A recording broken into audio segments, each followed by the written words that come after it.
क्योंकि इसमें वो सब कुछ है जो आपको चाहिए। ये अपने आप में एक संपूर्ण भोजन है। आप साफ तौर पर देखेंगे कि आपकी बुद्धि की तीक्ष्णता बढ़ जाएगी।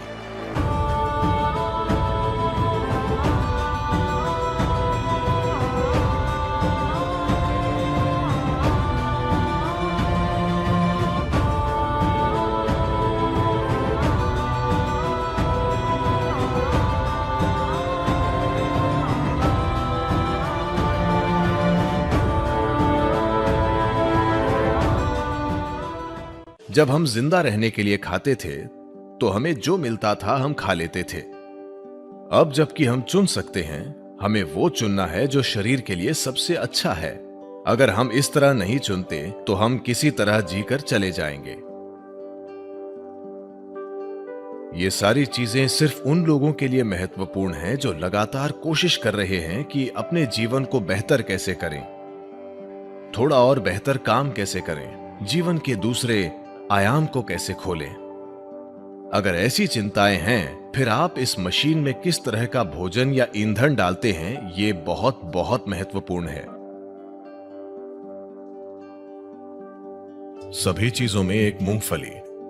मैं मूंगफली के बारे में विशेष रूप से उत्साहित हूं क्योंकि मेरे जीवन में एक दौर था जब मैंने सिर्फ मूंगफली और केले पर जीवन बिताया, बस इतना ही। क्योंकि इसमें वो सब कुछ है जो आपको चाहिए। बस भिगोई हुई मूंगफली, बस इतनी मूंगफली रात भर भिगोकर और एक केला, मेरा पूरा दिन निकल जाता था। और पूरी तरह से सक्रिय, ज्यादातर लोगों की कल्पना से भी ज्यादा सक्रिय। इसमें आपका जीवन चलाने के लिए सब कुछ है।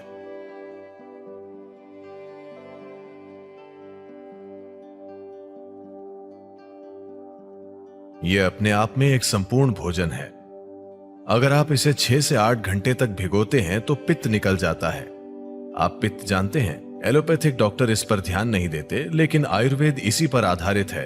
उष्ण, शीत और पित्त, इससे पित्त निकल जाता है। और इस भीगी हुई मूंगफली को अच्छी तरह चबाकर खाना,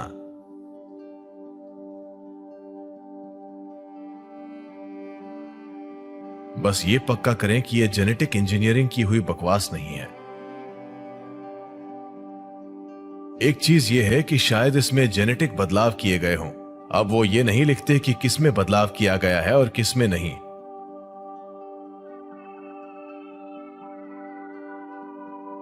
एक और चीज यह है कि आप इस हद तक फर्टिलाइजर और कीटनाशक डाल रहे हैं कि मूंगफली अब मूंगफली नहीं रही। बस ये पक्का करें कि वो ऑर्गेनिक मूंगफली हो।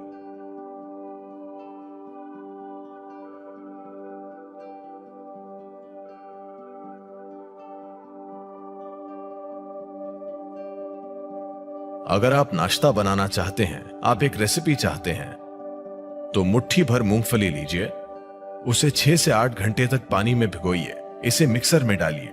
अगर आप कोई फल डालना चाहते हैं तो एक केला या आप जो चाहें वो डालें। केला उसमें अच्छा लगता है, आप कोई दूसरा फल भी डाल सकते हैं। अगर आप चाहें तो थोड़ा शहद भी डालें। 2 मिनट, शानदार नाश्ता तैयार। इसे बनाने में केवल 2 मिनट लगते हैं। अगर आप इसे थोड़ा पतला चाहते हैं तो इसमें थोड़ा और पानी डालिए और बस इसे पी लीजिए। आप इसे दलिया जैसा चाहते हैं तो इसे गाढ़ा बनाइए और इसे खा लीजिए। आप देखेंगे कि यह आपको आसानी से 4 से 5 घंटे तक ऊर्जा देगा और यह बहुत पौष्टिक है।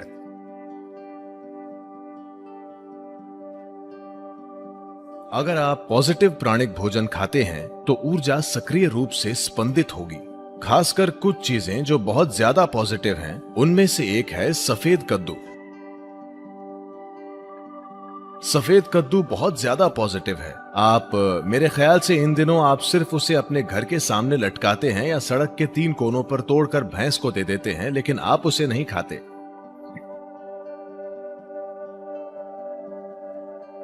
नहीं, इसे खाना चाहिए क्योंकि इस सब्जी में इतनी ज्यादा प्राणिक ऊर्जा होती है। आप उसे अपने घर के सामने लटकाते हैं ताकि वहां अच्छी ऊर्जा हो, लेकिन अगर उसमें इतनी ज्यादा ऊर्जा है तो क्या उसे अपने अंदर डालना अच्छा नहीं होगा?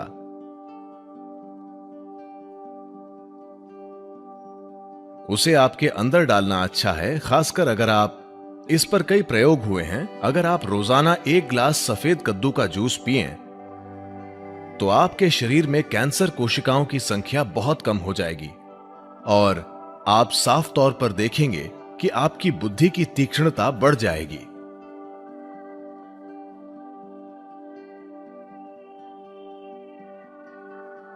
खासकर बच्चों को सफेद कद्दू का जूस जरूर पीना चाहिए।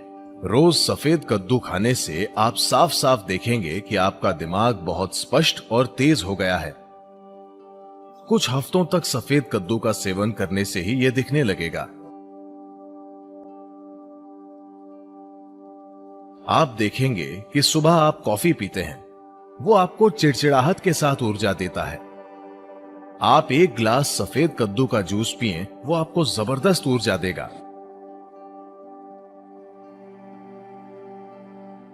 साथ ही वो आपको बहुत बहुत शांत भी रखता है। आप उसे जितना पी सकें उतना पीना चाहिए। लेकिन वे लोग जिन्हें अस्थमा है, जिन्हें आसानी से सर्दी खांसी हो जाती है, ऐसे लोग अगर सफेद कद्दू का जूस पिएंगे तो आपको तुरंत सर्दी हो जाएगी, क्योंकि ये शरीर को ठंडा करता है। अगर ऐसी समस्या है तो ऐसे लोगों को हमेशा सफेद कद्दू के जूस में थोड़ा सा शहद या काली मिर्च डालकर पीना चाहिए। ये सफेद कद्दू के ठंडक लाने वाले असर को कुछ हद तक कम कर देगा।